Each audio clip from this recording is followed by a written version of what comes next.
Hello बच्चों। तो आज अपन बात कर रहे हैं कि डाइलेक्ट्रिक इफेक्ट क्या होता है। ठीक है, फर्स्ट ऑफ ऑल अपन देखेंगे कि डाइलेक्ट्रिक होता क्या है।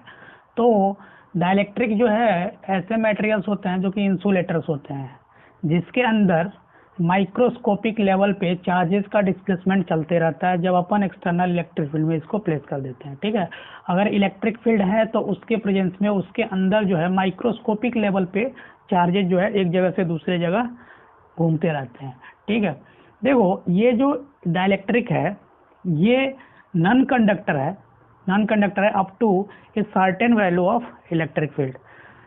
ये नहीं कि डाइलेक्ट्रिक जो है हमेशा के लिए इंसुलेटर ही है। ठीक है, इसमें एक वर्ड डिफाइंड होता है डाइलेक्ट्रिक स्ट्रेंथ। डाइलेक्ट्रिक स्ट्रेंथ जो होता है वो एक्सटर्नल अप्लाइड इलेक्ट्रिक फील्ड है जहां तक वो जो डाइलेक्ट्रिक है एज ए इंसुलेटर बिहेव करता है। अगर इससे जैसे ही ज़्यादा अपन इलेक्ट्रिक फील्ड जो कि डाइलेक्ट्रिक स्ट्रेंथ है इलेक्ट्रिक फील्ड की वैल्यू जैसे ही इस डाइलेक्ट्रिक स्ट्रेंथ से ज़्यादा अप्लाइड इलेक्ट्रिक फील्ड देंगे तो ये जो डाइलेक्ट्रिक है वो कंडक्टिंग मटेरियल में बदल जाएगा। ठीक है, यहाँ पे बात आ रही है डाइलेक्ट्रिक स्ट्रेंथ की। तो देखो ये जो डाइलेक्ट्रिक स्ट्रेंथ है ये मैक्सिमम वैल्यू है इलेक्ट्रिक फील्ड की जहाँ तक जो डाइलेक्ट्रिक मटेरियल है वो बिहेव कर रहा है एज एन इंसुलेटर। ठीक है, विदाउट ब्रेकडाउन। तो देखो अगर यूनिट की बात करें तो अपन बोल रहे हैं कि ये डाइलेक्ट्रिक स्ट्रेंथ जो है अप्लाइड इलेक्ट्रिक फील्ड है, तो जाहिर सी बात है इसकी जो यूनिट होगी वो इलेक्ट्रिक फील्ड इंटेंसिटी की यूनिट होगी जो कि वोल्ट पर मीटर या न्यूटन पर कूलम बोले थे, और डायमेंशन जो होगा सेम एज इलेक्ट्रिक फील्ड होगा। देखो बात करें इसके टाइप्स की तो दो टाइप्स हैं जनरली, एक पोलर है और दूसरा नॉन पोलर है ना। ठीक है, देखो अगर पोलर डाइलेक्ट्रिक्स को देखें in the absence of electric field और नॉन पोलर को अगर कंपेयर करते हैं in the absence of applied electric field, तो देखो ये जो पोलर डाइलेक्ट्रिक्स होते हैं ये एसिमेट्रिक होते हैं। ऐसा क्यों? क्योंकि जो पॉजिटिव और नेगेटिव चार्ज उनके अंदर प्रेजेंस होता है वो कोइंसाइड नहीं करता है। That's why this dielectrics are known as asymmetric one. अगर बात करें नॉन पोलर की तो ये सिमेट्रिक होता है क्योंकि जो पॉजिटिव नेगेटिव चार्जेस हैं उनका सेंटर जो है क्या होता है, कोइंसाइड करता है। सिमिलरली अगर इस स्टेट में देखें तो हर एक मॉलिक्यूल और एटम के पास एक परमानेंट डाइपोल मोमेंट है, लेकिन इस केस में डाइपोल मोमेंट नहीं है। देखो अगर अपन इलेक्ट्रिक फील्ड अप्लाई नहीं किए हैं बच्चों तो ये जो in the absence of applied electric field जो पोलर डाइलेक्ट्रिक होता है वो रैंडमली ओरिएंटेड होता है। दैट्स वाई अगर कोई भी एटम रैंडमली ओरिएंटेड है तो उसका अगर एवरेज डाइपोल मोमेंट की बात करोगे तो जीरो आएगा। देखो अगर ये था in the absence of applied electric field, अगर अप्लाइड इलेक्ट्रिक फील्ड है उस केस में होगा क्या कि जो डाइपोल होगा वो अलाइन हो जाएगा इन the direction of applied electric field. जैसे अगर पोलर डाइलेक्ट्रिक का एग्जांपल है जैसे H2 हो गया है, HCl हो गया है, NH3 हो गया, etc। सिमिलरली अगर नॉन पोलर को इलेक्ट्रिक फील्ड में डाल देते हो तो वो इंड्यूस डाइपोल मोमेंट एक्वायर कर लेता है। जैसे अगर एग्जांपल की बात करें तो नाइट्रोजन है, ठीक है, ये नॉन पोलर है ना, O2 है, ऑक्सीजन, बेंजीन, मीथेन, etc। अब देखो ये था डाइलेक्ट्रिक और उसके टाइप्स। एक और वर्ड डिफाइन होता है यहाँ पे पोलराइजेशन कि what do we mean by polarisation. तो अगर यहाँ अपन देखें तो अपन जैसे ही किसी भी डाइलेक्ट्रिक को या डाइपोल को इलेक्ट्रिक फील्ड में प्लेस करते हैं तो अपने को ये बात पता है कि वो जो डाइपोल होता है वो अपने आप को अलाइन कर लेता है in the direction of applied electric field. इस प्रोसेस को बोलते हैं पोलराइजेशन। ठीक है, तो लिखो कि पोलराइजेशन होता क्या है। ठीक है, पोलराइजेशन क्या होता है। ठीक है, the alignment of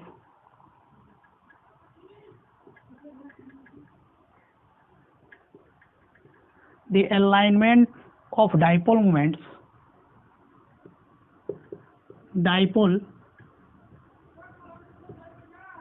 moments of permanent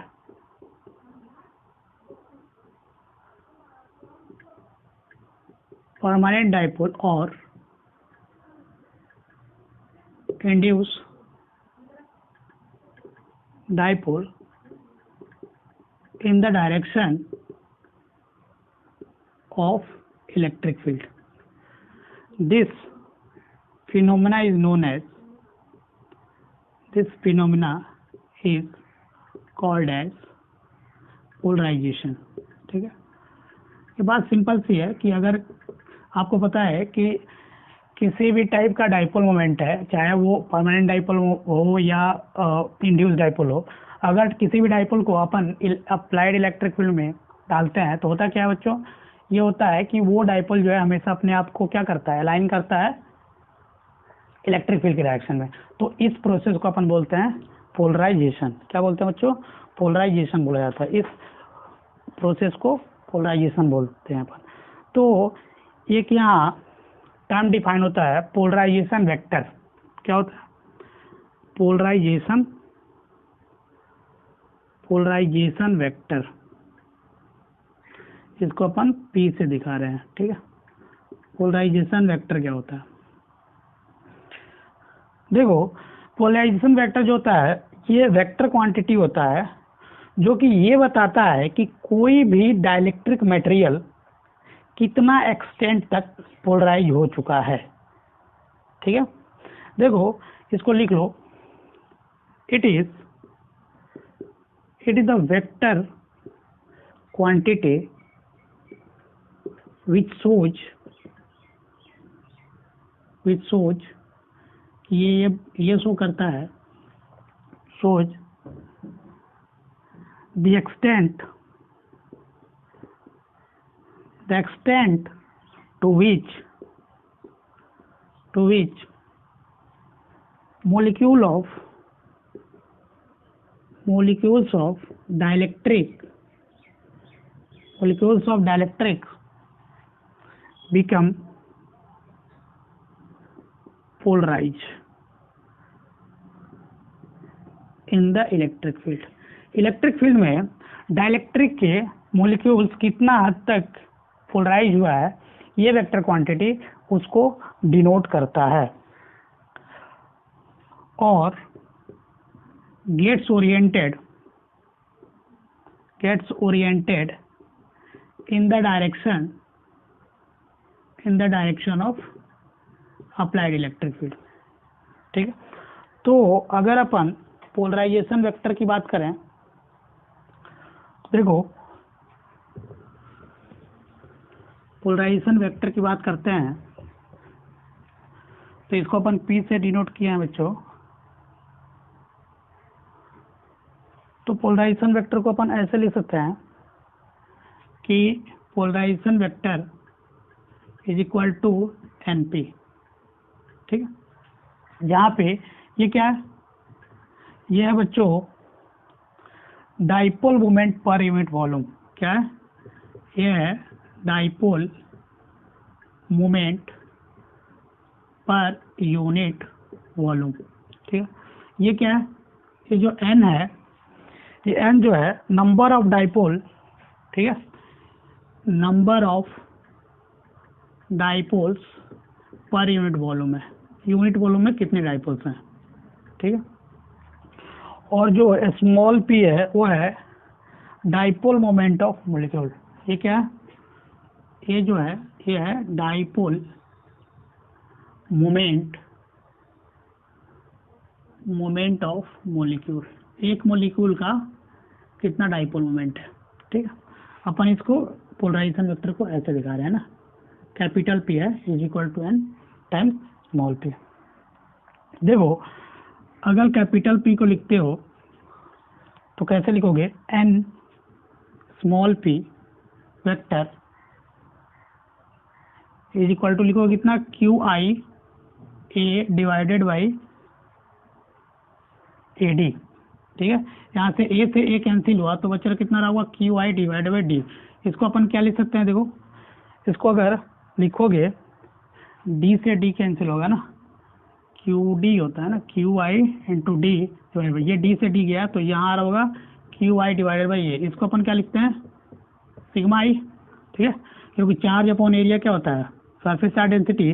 तो यहाँ पे सिग्मा आई क्या है, सिग्मा आई जो है वो है इंड्यूस सरफेस चार्ज डेंसिटी। क्या है, इंड्यूस सरफेस चार्ज डेंसिटी, ठीक है। तो यहाँ देख रहे हैं कि पोलराइजेशन वेक्टर जो है वो क्या है, इंड्यूस सरफेस चार्ज डेंसिटी के बराबर आ रहा है। तो अगर इसकी यूनिट की बात करें तो सरफेस चार्ज डेंसिटी की यूनिट होगी। तो अगर पोलराइजेशन वेक्टर की यूनिट की बात करोगे तो this is the same as the unit of sigma. Sigma को क्या लिखते हैं, सरफेस चार्ज डेंसिटी, तो कूलम पर मीटर स्क्वायर, क्या रहा होगा ना, ये यूनिट आ रहा होगा, ठीक है।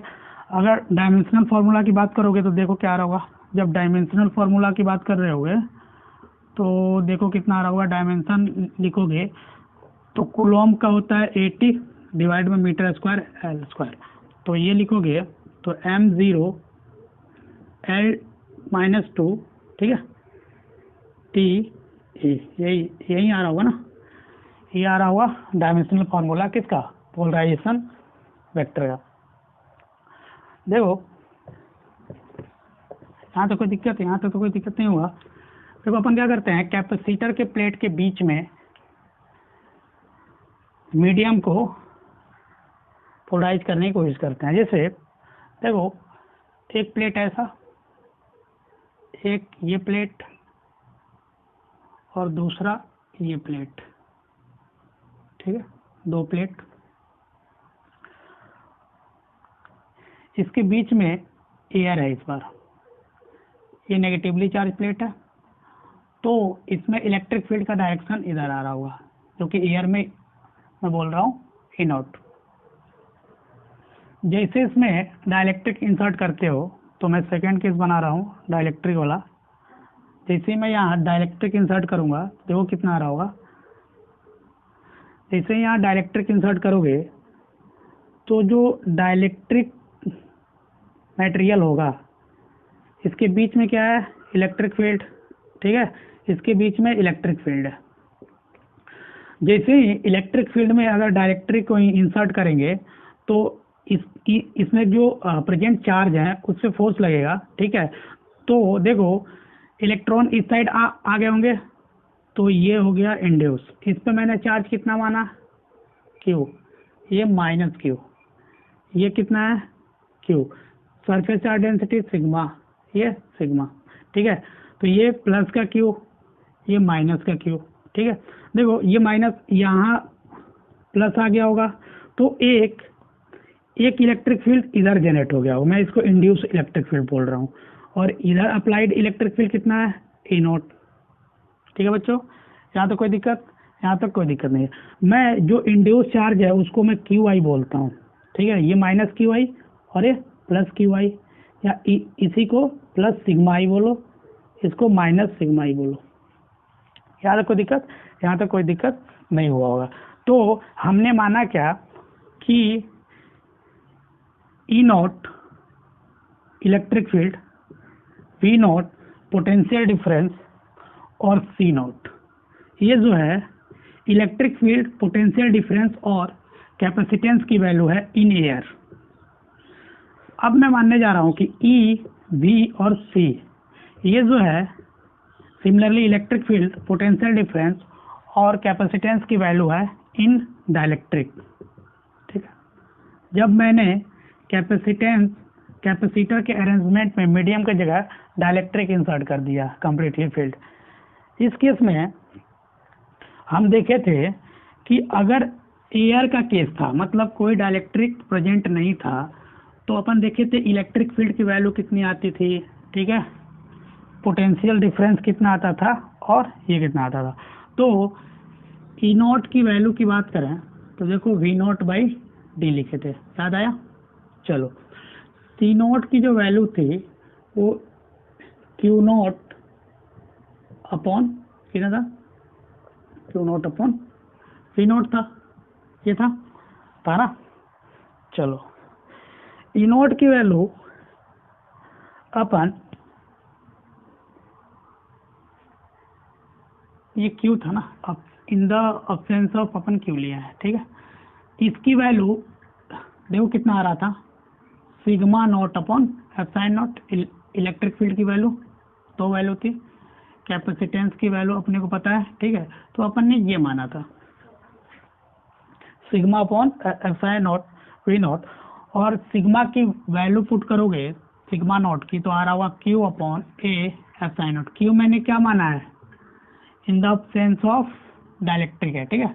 तो ये था इलेक्ट्रिक फील्ड की वैल्यू, और सी नॉट की वैल्यू क्या है, कैपेसिटेंस की वैल्यू। तो अपन in the presence of dielectric देखते हैं, in the presence of dielectric अगर इलेक्ट्रिक फील्ड की बात करें, देखो यहाँ पे जो ई आ रहा है, यहाँ पे जो इलेक्ट्रिक फील्ड आ रहा है वो आ रहा है E naught minus induce electric field आ रहा है बच्चों, यहाँ तक कोई दिक्कत नहीं है।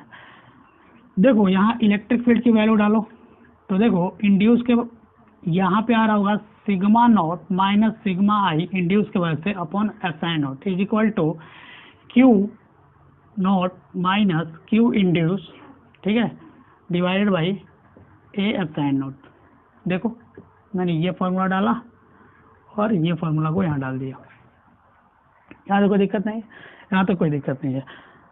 इसको मैं लिख सकता हूँ, इक्वेट कर सकता हूँ v बाई डी से। ये है इंड्यूस इलेक्ट्रिक फील्ड की वैल्यू, और ये है इंड्यूस इलेक्ट्रिक फील्ड की वैल्यू, और ये क्या है जो कि एयर में वैल्यू थी, और जो नेट है वो है ई नॉट माइनस ई इंड्यूस, उसको अपन इस वे में लिख लिया, ठीक है। यहाँ तो कोई दिक्कत, यहाँ तो कोई दिक्कत नहीं है, जिसको अपन v बाई डी से इक्वेट कर सकते हैं, v बाई डी से इक्वेट कर सकते हैं।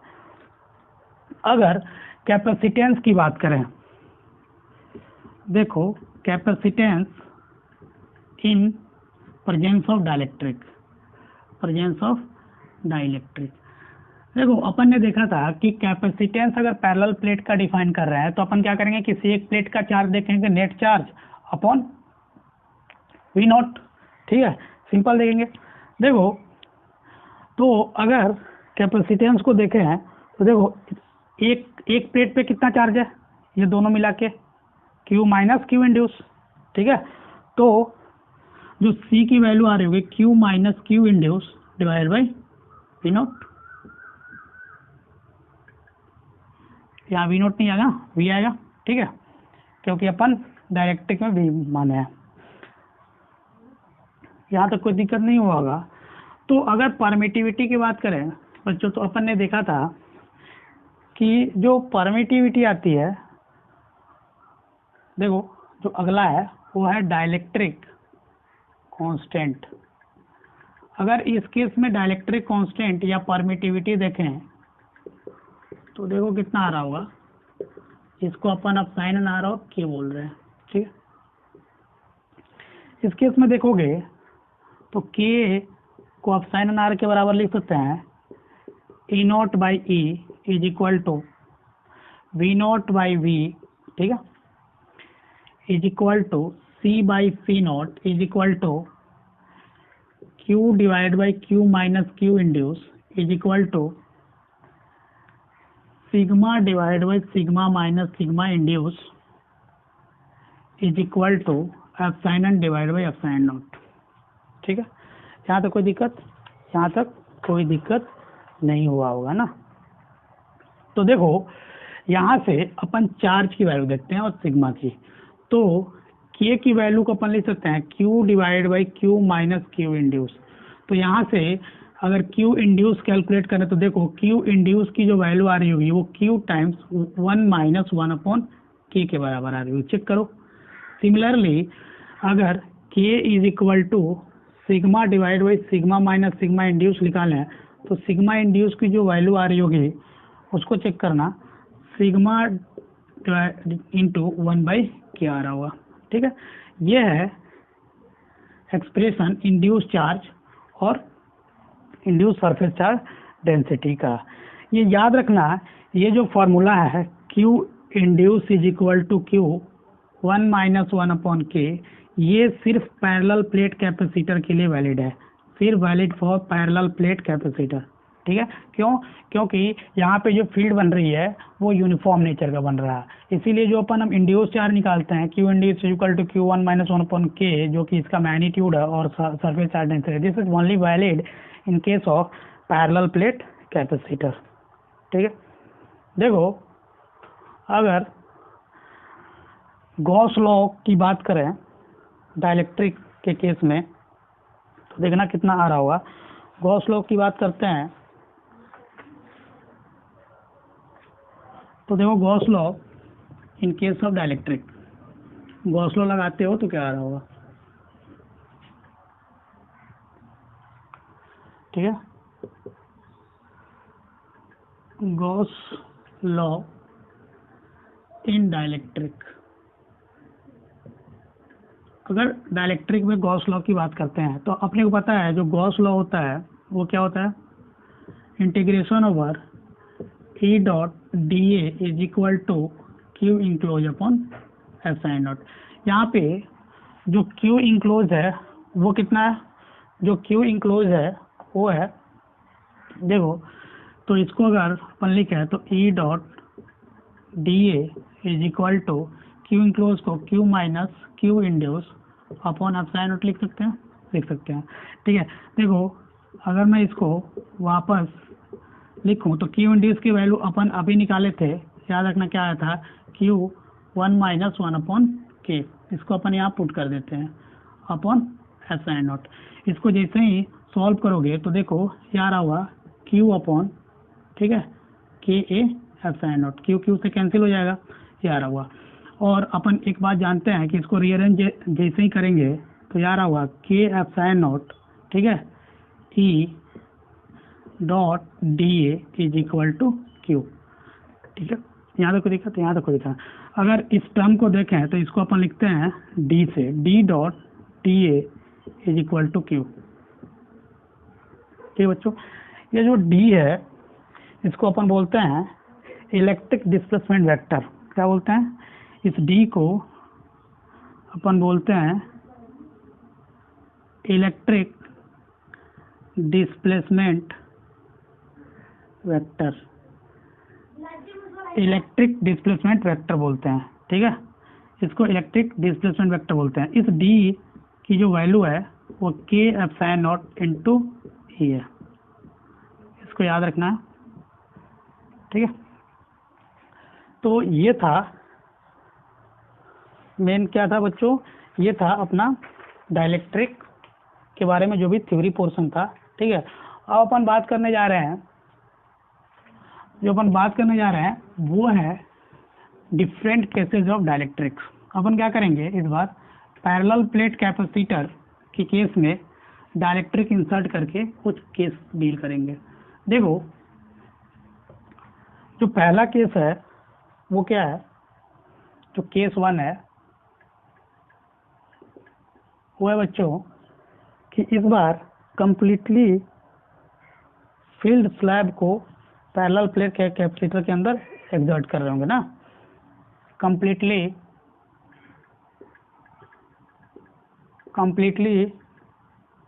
फील्ड, इस केस में क्या है, completely field slab inside parallel plate capacitor. अगर यहाँ स्लैब देखें तो अब अपने को पता है कि स्लैब जो है दो टाइप का होगा, एक होगा नॉन कंडक्टिंग, ठीक है बच्चों, एक होगा नॉन कंडक्टिंग जिसको अपन क्या बोलेंगे, डाइलेक्ट्रिक बोलेंगे, ठीक है, जिसको अपन बोलेंगे डाइलेक्ट्रिक स्लैब, ठीक है, नॉन कंडक्टिंग। डाइलेक्ट्रिक होगा तो इसका डाइलेक्ट्रिक कांस्टेंट होगा। सिमिलरली दूसरा होगा कंडक्टिंग स्लैब, क्या होगा बच्चों, कंडक्टिंग स्लैब।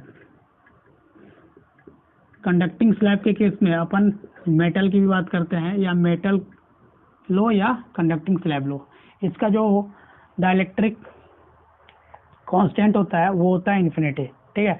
इस केस में क्या कर रहे हैं कि पैरेलल प्लेट कैपेसिटर के अंदर जो मीडियम है, जो स्पेस है, उसमें कंप्लीटली फिल्ड करेंगे ये दोनों मटेरियल को, ठीक है, ये ए नंबर और ये बी नंबर, यहाँ तो कोई दिक्कत, यहाँ तो कोई दिक्कत नहीं है। तो केस 1 को देखते हैं। केस 1 क्या है कि completely field dielectric slab of dielectric strength के। यहाँ तो कोई दिक्कत नहीं है। देखो इस केस में हम पैरेलल प्लेट कैपेसिटर ले रहे हैं, इस पे प्लस क्यू चार्ज और इस पे माइनस क्यू चार्ज। हम इस मीडियम को, ये जो एयर वाला मीडियम है, इसको कंप्लीटली फील कर रहे हैं एक डाइलेक्ट्रिक मीडियम से जिसका डाइलेक्ट्रिक कांस्टेंट के है। ठीक है, डाइलेक्ट्रिक कांस्टेंट के है बच्चों। तो देखो इसका जो प्लेट के बीच का सेपरेशन है वो d है और इसके बीच का पोटेंशियल डिफरेंस वो v है। तो अपन देखे थे कि जो इलेक्ट्रिक फील्ड आ रहा है, ठीक है, v को क्या लिखते हो, v को लिखते हो e इंटू डी। जो यहाँ इलेक्ट्रिक फील्ड बन रहा होगा वो देखो कितना आ रहा होगा, ई नॉट बाई के। ठीक है, तो v को अपन लिख सकते हैं ई नॉट बाई के इंटू डी। ई नॉट को क्या लिखे हो बताओ, ई नॉट को लिखे हो q upon A epsilon not के इंटू डी। सी क्या होता है, सी जो होता है वो होता है क्यू बाई वी। तो यहाँ जैसे ही इसको अरेंज करोगे तो ये देखो ये मिल रहा होगा आपको इतना। तो सी जो मीडियम में है वो है के times A epsilon naught divide by D. यहाँ के क्या बच्चों, ये है डाइलेक्ट्रिक स्ट्रेंथ। क्या है, dielectric constant of this dielectric medium. ये जो डाइलेक्ट्रिक स्लैब अपन इंसर्ट किया है उसका ये है। तो अपन यहाँ देखें तो मीडियम हैविंग डाइलेक्ट्रिक कांस्टेंट के, तो इस केस में जो बच्चों कैपेसिटेंस आ रहा है वो मीडियम के constant times C in air, जो कि सी नॉट बोल रहे हैं। ठीक है, सी नॉट जो है C in air is equal to C naught is equal to A epsilon naught divide by D लिखा है मैंने। ठीक, तो यहाँ बात याद रखने वाली ये है कि अगर कैपेसिटर के मीडियम को कम्प्लीटली अगर के डाइलेक्ट्रिक कांस्टेंट वाले स्लैब से भर देते हो तो इस केस में जो कैपेसिटेंस की वैल्यू आ रही होगी वो के टाइम्स कैपेसिटेंस इन एयर आ रही होगी। कितना आ रही होगी, के टाइम्स कैपेसिटेंस इन एयर आ रही होगी बच्चों। ठीक है, यहाँ को देखो। अब देखो जो दूसरा केस डील कर रहे हैं, इसमें जो सेकंड बी पार्ट है, इसमें यह है कि इस केस में हम लोग क्या करते हैं कि कंडक्टिंग स्लैब इंसर्ट कर देते हैं। क्या कर देते हैं, केस 1 में ही जो बी पार्ट है उसको देख रहे हैं। तो बी पार्ट में अपन क्या करते हैं कि कंप्लीटली फील्ड कंडक्टिंग स्लैब को इंसर्ट कर देते हैं। देखो ये एक कैपेसिटर है, इस पे चार्ज क्यू है, ठीक है, प्लस का क्यू, इस पे माइनस का क्यू। इस केस में मैंने क्या किया, इसमें मेटल भर दिया। मेटल मतलब मेटल हैविंग, मेटल का मतलब कंडक्टर ना, और कंडक्टर का जो डाइलेक्ट्रिक कांस्टेंट है के है। अगर मैं एवो फॉर्मूले में के डालूं बच्चों तो कैपेसिटेंस इन कंडक्टिंग मीडियम, ठीक है, इन कंडक्टिंग मीडियम कितना आ रहा है देखो, इन्फिनिटी। इस केस में अपन क्या कर सकते हैं, डी को 0 डाल सकते हैं। इसे डी को जी डालोगे तो डेल्टा वी तो यहाँ 0 आ रहा है, डेल्टा वी यहाँ 0 आ रहा है। मतलब अपन डेल्टा वी 0 होने का मतलब क्या हुआ कि पोटेंशियल दोनों प्लेट का सेम कर दिया। मतलब इस केस को अपन ऐसे डील कर सकते हैं कि देखो अगर किसी भी कैपेसिटर के प्लेट के बीच में अगर मेटल डाल दें, ठीक है, तो वो ऐसे ही बिहेव करेगा जैसे कि दोनों प्लेट वायर से कनेक्टेड है। क्या है, दोनों प्लेट जो है वायर से कनेक्टेड है। ठीक है, ये है वायर, कंडक्टिंग वायर है ना, ये वायर से कनेक्टेड है, सिंपल। तो ये डेल्टा भी 0 आ जाएगा। ठीक है, तो या तो आप वायर से कनेक्ट कर दो, नहीं तो कंडक्टिंग मटेरियल अगर कंप्लीटली भरते हो तो इस केस में जो कैपेसिटेंस आ रहा है वो कितना आ रहा है, इनफाइनाइट आ रहा है ना। देखो अब अपन क्या कर रहे हैं, अब अपन पार्शियली फील्ड कर रहे हैं। क्या कर रहे हैं, पार्शियली फील्ड। जो केस सेकेंड है, केस जो सेकेंड है वो है partially field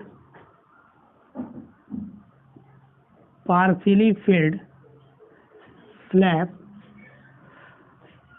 between the plates. ठीक है, ये केस है। इसमें अपन जो पहला केस ले रहे हैं वो है पार्शियली फिल्ड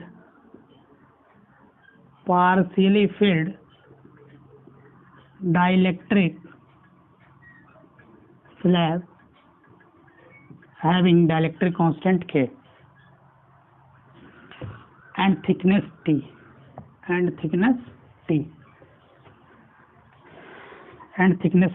ये लिख लेना। देखो केस ऐसा है, इस बार जो केस है वो ऐसा है, एक कैपेसिटर है, इस पे प्लस क्यू, इस पे माइनस क्यू। देखो मैंने क्या किया, एक टी थिकनेस का, ठीक है, कंडक्टिंग मीडियम भर दिया,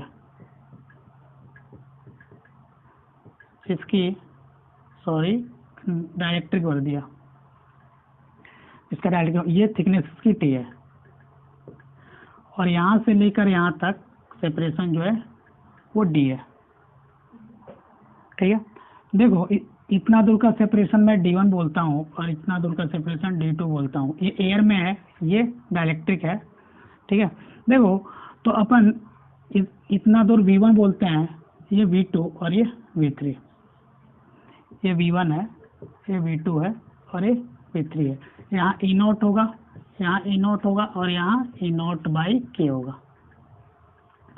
देखो अगर यहाँ V लिखोगे तो जो कंप्लीट V लिखोगे वो देखो कितना आ रहा है, V1 into D1 plus V2 into T plus V3 into D2, क्या रहा होगा, सॉरी यहाँ E1 लिखोगे ना, E1 D1 E2, ठीक है, तो E2 को अपन लिख देते हैं E0 बाई K और यहाँ आ रहा होगा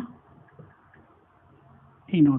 ठीक है, यहाँ E0 आ रहा होगा ना, यहाँ देखो E0 D1 प्लस D2 लिख सकता हूँ plus E0 by K into T1 लिख सकता हूँ। ठीक है, देखो E0 को अपन क्या करते हैं, Q upon AF sign naught लिख देते हैं, तो यार D1 plus D2 plus Q upon AF sign naught K into T, इतना आ जाएगा, इतना आ जाएगा। अगर इस एक्सप्रेशन को देखें तो यहाँ D प्लस D बाई 2 को अपन देखो स्मॉल d माइनस टी लिख सकते हैं, तो यहाँ लिख सकते हैं Q upon AF sign naught, अगर जैसे ही कॉमन करेंगे तो यहाँ मिल रहा होगा D minus T plus T by K। ठीक है, ये V की वैल्यू मिल रही है यहाँ। इस एक्सप्रेशन को थोड़ा सा रीअरेंज करोगे तो C is equal to Q upon V is equal to AF sign naught divided by D minus T plus T by K मिल रहा होगा। देखो ये है कैपेसिटेंस की वैल्यू जब अपन पार्शियली फील्ड कर देते हैं क्या, डाइलेक्ट्रिक स्लैब को, जिसकी थिकनेस T थी और डाइलेक्ट्रिक कांस्टेंट कितना था, डाइलेक्ट्रिक कांस्टेंट था K। तो देखो इस केस में जो C आ रहा है वो आ रहा है AF sign naught divided by D minus T plus T by K, आ रहा है C जब पार्शियली फील्ड है। तो इसको अपन जनरलाइज करें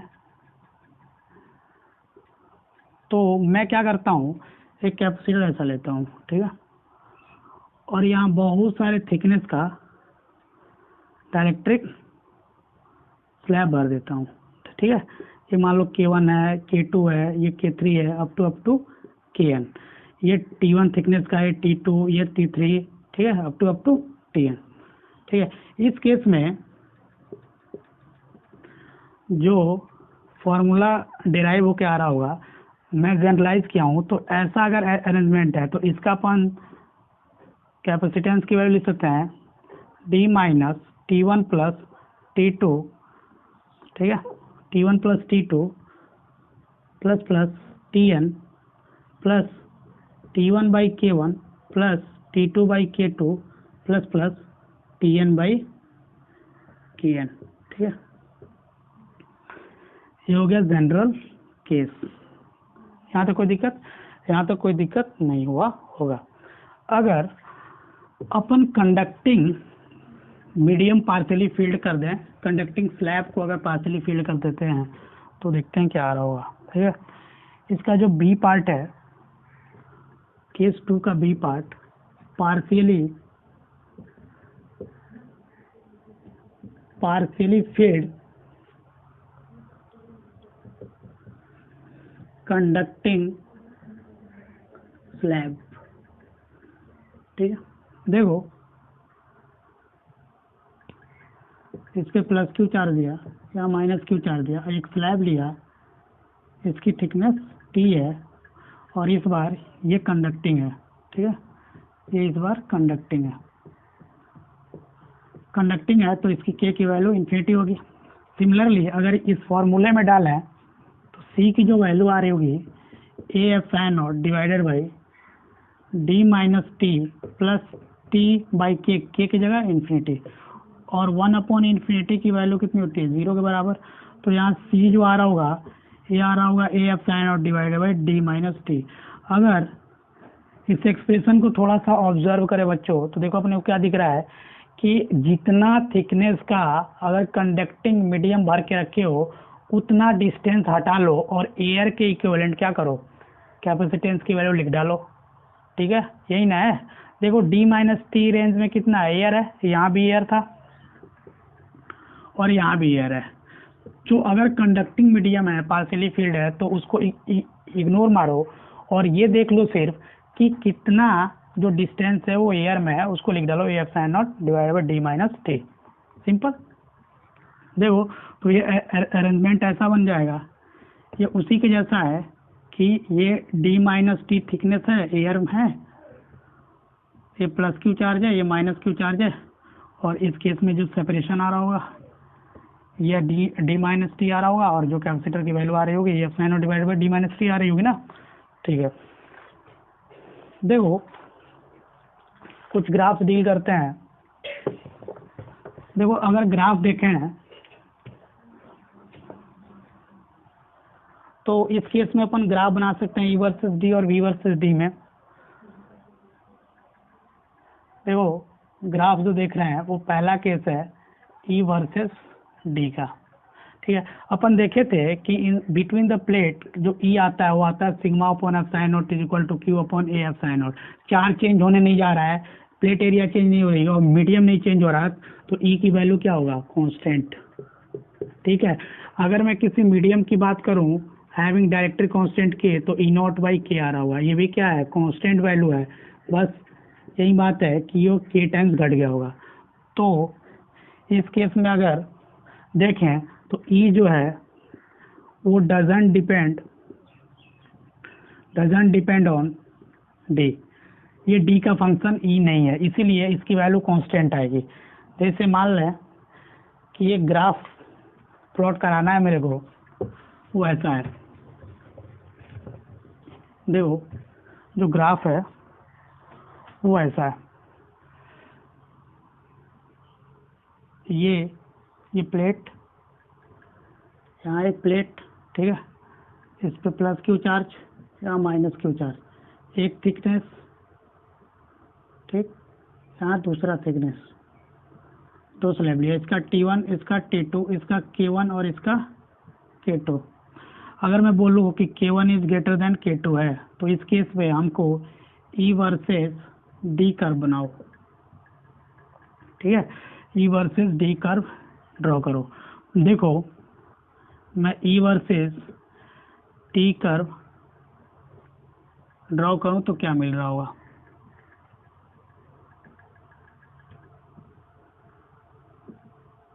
ठीक है, देखो यहाँ क्या है?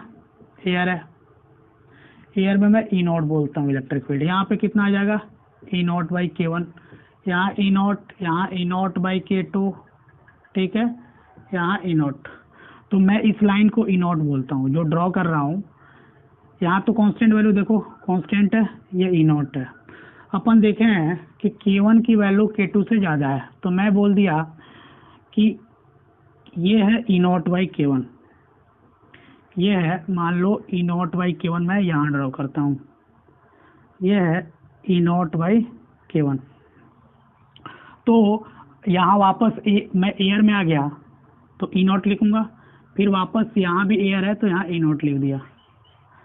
अब इन दोनों के बीच में कैसे ड्रॉ करूं, तो अपने को पता है कि K1 K2 में कौन बड़ा है, K1 बड़ा है ना, तो K1 में जो ई नॉट बाई के, तो डिनोमीटर बड़ा है तो इसकी वैल्यू जो होगी इस केस में कम आ रही होगी, तो मैंने इसको यहाँ दिखाया है, तो इससे थोड़ा सा ऊपर दिखाऊंगा इस केस में, तो ये मान लो मैं यहाँ दिखाया, ठीक है, ये है ई नॉट बाई K2, ठीक है, यहाँ मैंने दिखा दिया। देखो ये ग्राफ, ये ग्राफ, ये ग्राफ, ये ग्राफ और ये ग्राफ, ये है इलेक्ट्रिक फील्ड वर्सेस डी का कर्व। देखो इस केस में क्या बन रहा है, इस केस में कांस्टेंट ग्राफ बन रहा है ना, ठीक है, और इस केस में अगर सी इक्विवेलेंट निकालोगे तो कितना आ रहा होगा, देखो अगर इस केस में सी इक्विवेलेंट निकालोगे तो देखो क्या आ रहा होगा, इस केस में जो सी इक्विवेलेंट आ रहा होगा उसकी वैल्यू आ रही होगी ए एफ साइन और डिवाइडेड बाई, देखो d minus T1 plus T2 plus T1 by K1 plus T2 by K2, ये आ रहा होगा इस अरेंजमेंट का सी इक्विवेलेंट। यहाँ तो कोई दिक्कत नहीं होगा ना। देखो अगर दूसरा ग्राफ बोलें कि V वर्सेस D खींचो, V वर्सेस D ड्रॉ करो, तो अपन देखे थे कि V की वैल्यू माइनस ED आती है। अगर y is equal to M X plus C से कंपेयर करें तो यहाँ जो m की वैल्यू है वो नेगेटिव आ रही है, स्लोप नेगेटिव है, ठीक है। तो इस केस में जो कर्व बन रहा होगा, जैसे मान लो सेम सवाल था, इसमें आपको सेम सवाल था, इसी सवाल में आपको बोला कि इस बार ED ना ले करके VD ड्रॉ करो, तो देखो कैसे करोगे। देखो हमको VD कर्व खींचना है ना, VD कर्व, ठीक है, ये बनाया, ये पहला प्लेट, ये दूसरा स्लैब का और ये फाइनल, ठीक है। मैं यहाँ से यहाँ आया, ठीक है, फिर थोड़ा सा स्लोप जाएगा, इस केस में K1 is greater than K2 है ना, ठीक। फिर थोड़ा नीचे, स्लोप की बात है ना, यहाँ स्लोप आपको देखते जाना है कि स्लोप कैसा आ रहा हुआ है, ठीक है। देखो यहाँ थोड़ा सा ऊपर गए फिर नीचे है, ठीक है, तो ऐसा ग्राफ बन रहा होगा।